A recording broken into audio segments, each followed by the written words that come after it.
Before we leave you tonight, we do have some sad news. For people of a certain age, the name David Cassidy conjures up a very specific image. It's the 1970s. He's a pop star and a teen idol and the lead singer on the hit TV show The Partridge Family. Cassidy was such a big deal in American pop culture in those years, often gracing the covers of teen magazines, sometimes all of them. Tonight, the news that he has died of an organ failure at 67.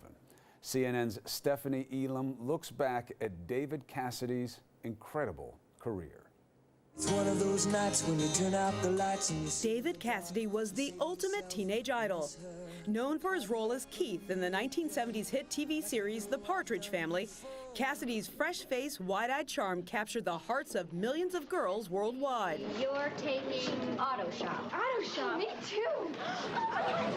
The Partridge Family, a musical sitcom about a family and a rock and roll band, gave Cassidy a national audience for his own music. I think I love you. I Think I Love You, the show's first single, topped the Billboard 100 in 1970 and sold over 5 million copies. I was always a musician. I was played, but I never pursued my career as a musician. It was just fate, you know, the way the stars aligned themselves. Cassidy's wispy voice and wholesome persona broke out from the small screen and into sold-out arenas around the globe. His fan club at one time reportedly had more members than Elvis or the Beatles. But in 1972, at the height of his Partridge Family fame, Cassidy began to shift away from his squeaky clean image. He appeared naked on the cover of Rolling Stone magazine and in the article admitted using drugs and alcohol. It marked a turning point in his career and his life.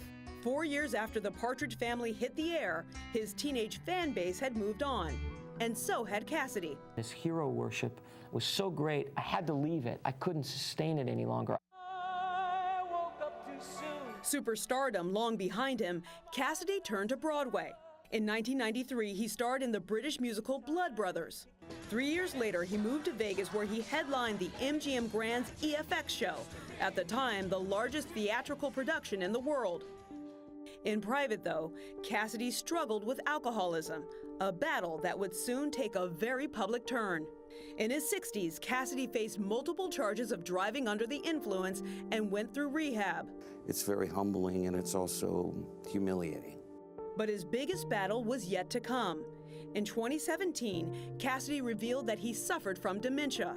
His mother had died of complications from Alzheimer's disease only a few years before. To watch someone that raised you and was so vibrant start to lose their mind and disappear is arguably the most painful thing I've ever experienced. Looking back on his own life, there is one memory Cassidy hopes will never fade: his 1972 concert in Madison Square Garden. Cassidy leaped onto the stage in his signature white sequin jumpsuit. Thousands of adoring fans screamed his name, his own family among them. It was just so emotional for me, and I just felt so blessed to have that moment with them. I mean, it's a highlight of my life.